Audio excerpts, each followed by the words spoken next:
Today we had NAFAD, Key Club, Drama Drama Club. Club, Yeah. What else? and then Narstown Thinks. Good question this week.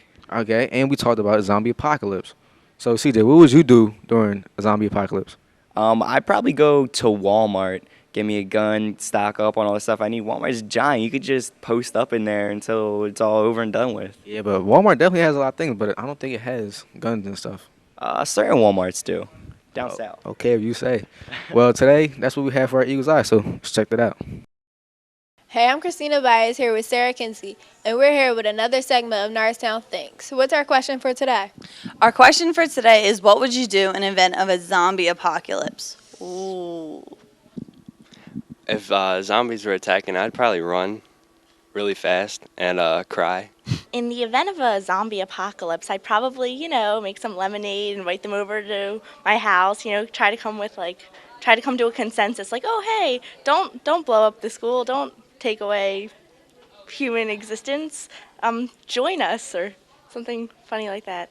If the zombies took over the world, I'll try to be their friend so they won't kill me. A lot of things have been tried.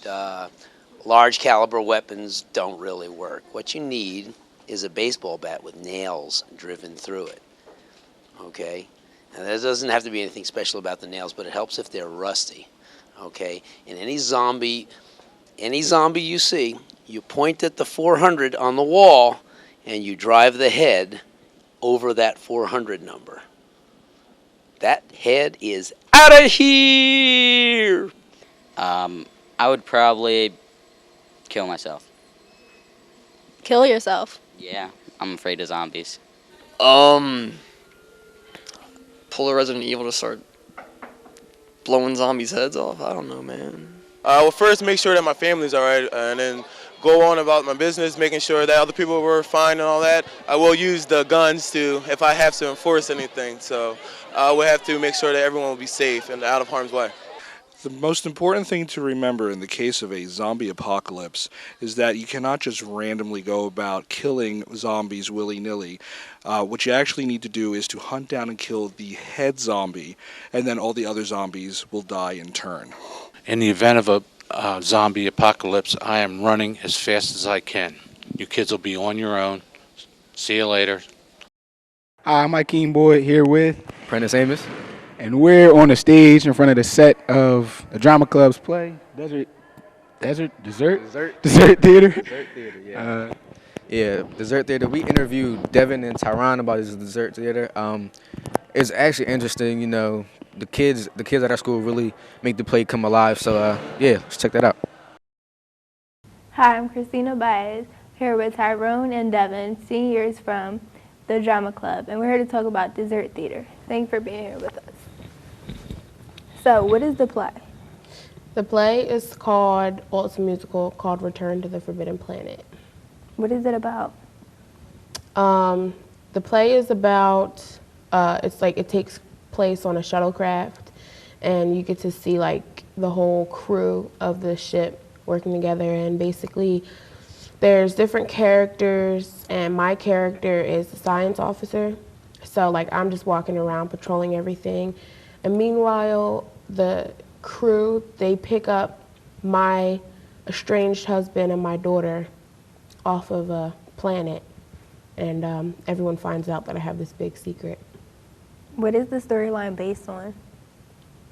Well, the storyline, it's like a fiction story, but it's based off of, we use a lot of lines from other Shakespeare plays. There's some stuff in there from Hamlet, Romeo and Juliet, Taming of the Shrew. So the audience will probably recognize a lot of that. So how's the production going? So far it's going good. Everybody's getting around. Lines still have to be good. But everybody works together at a good pace, and we're all happy to be there at one time. So it's fun. So what is Dessert Theater? How does that work? Earlier in the year, we just do our auditions at the end of September. Then Mizumo, the director, picks out the amount of people she needs for the show. And if not everybody gets in, you can go to crew, because crew is greatly appreciated in Drama Club. Then when it's show nights, everybody makes a dessert, and we have like a little buffet thing. Then the parents and friends come and sit and watch our show and eat dessert. Sounds fun. So who's all involved? Like, is it only drama club kids? Well, that are in the play, it's drama club. Like, once you're in a play, you're in drama club. Well, the director is Miss Zumo, and our costume designer is Miss Burt. I know we're having Mr. Doyle help with some audio, not audio, but like video things that we have to do. And then there's the band, which Mr. Fazzini is in, and a couple students, I think. So you don't have to be like in the drama club to help with the show. Okay. Now you said it's a musical. Like, what's special about the songs? There was actually not one song that was written especially for this play. They're all old songs like It's a Man's World, Gloria, Wipeout, Monster Shake, Mash. Rattle, yeah, Monster Mash, Shake, Rattle, and Roll. Like, they were all old, like 60 songs. Okay. So Tyrone, what role do you guys play? I play the role of Cookie, and she plays the role of the science officer. And my character is the ship's cook, the chef. And when we pick up her daughter and husband, I immediately fall in love with her daughter, who is of like 17, 18 years old. And I find out she doesn't like me because since I'm the cook, I'm kind of dingy and things like that. And me and our captain go into like a big feud because of that. So it's like a love triangle. Yeah, and I play Gloria, like I said before, the science officer. And basically, I'm like, you know, I think I'm all that. And I have this secret, and then I'm like kind of upset when everyone finds out my secret. So I try to get Cookie, like, I'm like, oh, well, if you want my daughter, you have to help me kill my husband. So basically, yeah, he's kind of like my hitman. Yeah. Okay. Like, so are you guys having fun, like, with everything that you're doing? Yeah, first I was like, it was kind of moving slow, but ever since we got the set together, like, I think it's a lot of fun now. Like, we're actually practicing in the cafeteria on the set, and now that I actually don't like need my script with me that much anymore, it's a lot of fun now. Yeah, my favorite part of it is the costumes. Once you get a costume, it's easier to get into a character and have different clothes that's not in your era. Okay. So when can you purchase tickets and where? You have to pre-order your tickets, so you could see Ms. Zumo or anybody in the drama club, and you sign up for which show you want to come see, whether it's the Friday or the Saturday show. Tickets are, I think they're $10, $8 or $10. And basically, I guess you just come that night. So what other shows go on this year? We'll have the senior play and The spring musical. well, no, like senior play is like in like February or something like that, and then spring musical, which is in April. Can others join drama club, and like how can they do that? Absolutely, others can join drama club. Well, it's too late to join in this show because the show is next week, but all you have to do is tell Ms. Zumo or Ms. Burt that you're interested, and tell them what you're interested in, whether it's behind the scenes, lighting, costume design, Choreography. yeah, choreography, or if you want to be on stage or in the band or anything, just tell Ms. Zumo what you're interested in. Sounds fun. Is there anything else you'd like to add? You don't have to be in performing arts to join drama club. You can be in any community. You can be in Tessa or anything else.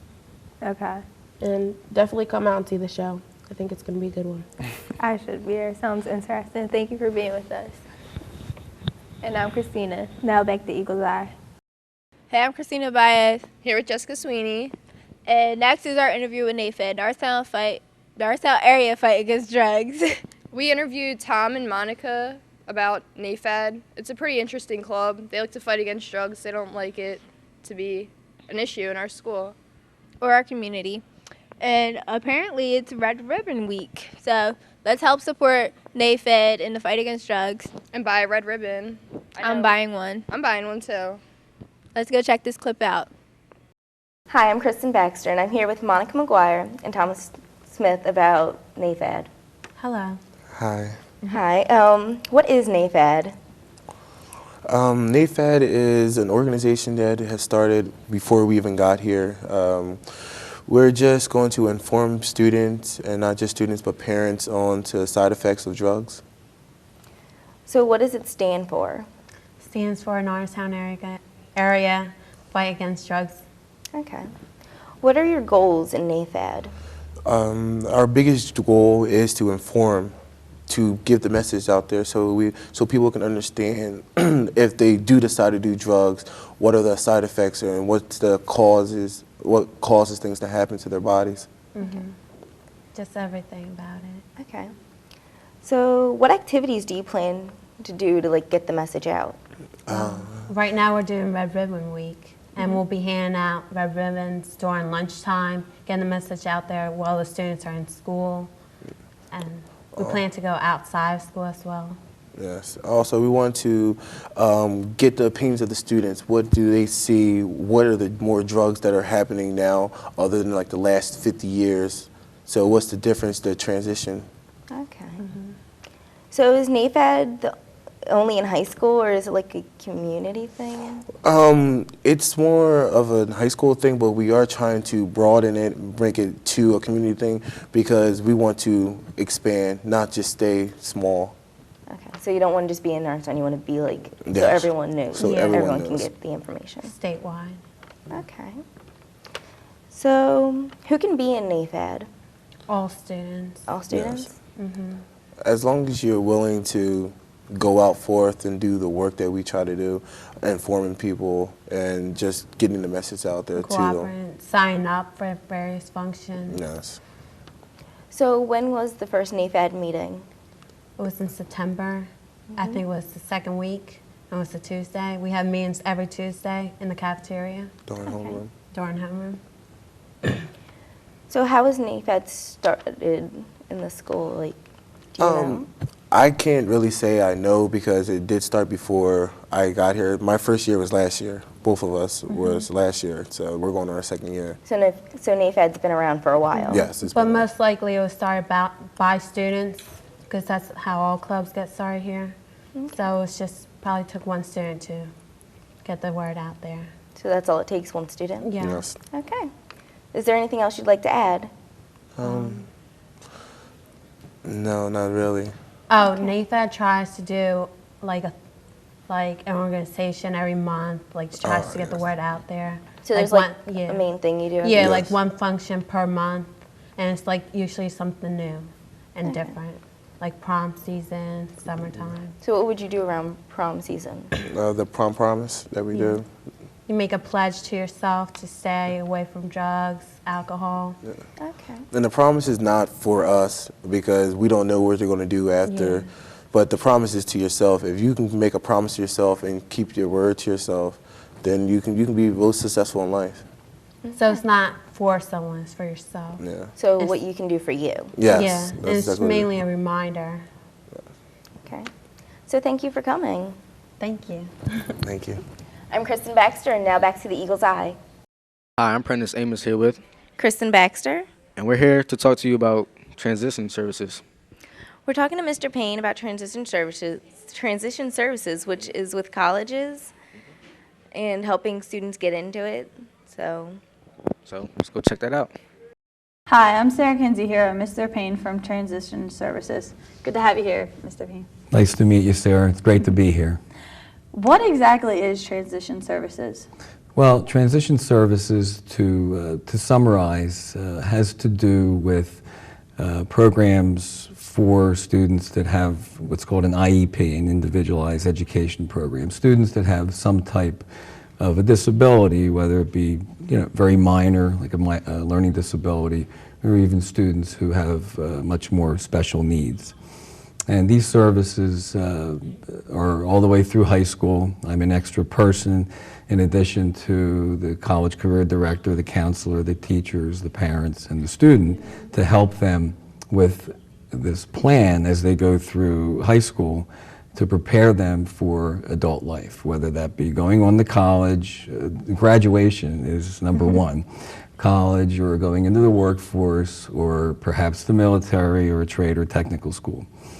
So these are services that prepare the student for their adult life, and they could be their course of study in school that prepares them, going out in the community, doing different types of work activities for some students, helping the students get into college. These are, in general, some of the things that transition services involves. Who's all involved in transition services? Well, in the high school here, we have over 400 students who qualify by law because of their IEP. Another 100 and some students, I guess at least, in the middle school, because now, as of a year ago, by law, students who are turning 14 years old are required to have some transition services also. So it's a few hundred there, and another group of students who are in approved private schools and alternative programs that, because my position is regional and I'm based at the high school, I'm responsible for their transition services programs too in the community. So I think it's maybe 600 or so plus students who are eligible for these services. What's the process the students have? Like, I know you said there's students in middle school, they're probably not, the process is different from the high school. But what is the process the students do take into getting ready for college or for the workforce?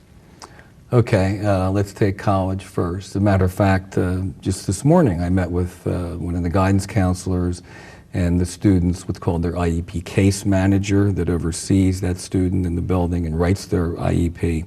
And we met with those students and gave them all information about what they need to be doing at this point to get into college. My role, in addition to the regular services that any student gets to prepare for college, I would help them get extra time based on their disability for SATs and PSATs, and also for what we call accommodations in college. It's really important that the student, we have many students who have an IEP and get transition services that go on to college, more and more every year. And it's really important for that student to speak up when they go to college. And this is one of the things we're going over with them often, and disclose that maybe I have a little deficit in reading and I need to improve that area. And the college they're mandated to provide services for that student in college to give them the extra help. And nobody really knows except the professor and the student that student's getting any kind of extra services. So that's one of the areas. And also preparing them for college. I take about 5 trips per year for just students who have IEPs. The first one coming up is November 18th to Montgomery County Community College, and we spend the day there learning about the extra support services the students can get, how they can access them, how the college is different than high school. And they learn a lot on these trips specifically for students who may need extra help. What about the workforce? How do you guys help them with that? Sure. Some students, while they're still in high school, are involved in a couple of different kinds of programs. If they may not be college bound, and like I said, the main goal, of course, for every student is graduation and graduating with a plan for the future. For those who may not be college bound, we have some programs. One is called the co-op program, where students, half a day during the school day will be in a job in the community and they get paid for that position and they also get credit. So I monitor students with the IEP in that program. And also for students who have pretty significant special needs, we have a program called Community-Based Vocational Training in various community businesses and agencies. Such as the Impact Thrift Store over on the Calb Street, and the Senior Center in Norristown, the zoo, Elmwood Park Zoo, and the library. Students will go, probably about 3 students with one of our paraeducator job coaches, and they get assistance and they learn work skills during the school day to help prepare them for the workforce after graduation. So that's part of a program that would help lead students get into the workforce and be successful. Now, I know you have students that have all different levels of capability and like what their IEP is, correct? Yes, a wide range. So when you have a student that has would you say a large IEP that has more trouble, do you still help them go to college, or do the parents say, no, I just want them to work? Well, that's on an individual basis, and there's an annual IEP conference where the student is involved and the parent, and that's all determined there, and it's written in, and it's everybody's input, it's the team's input.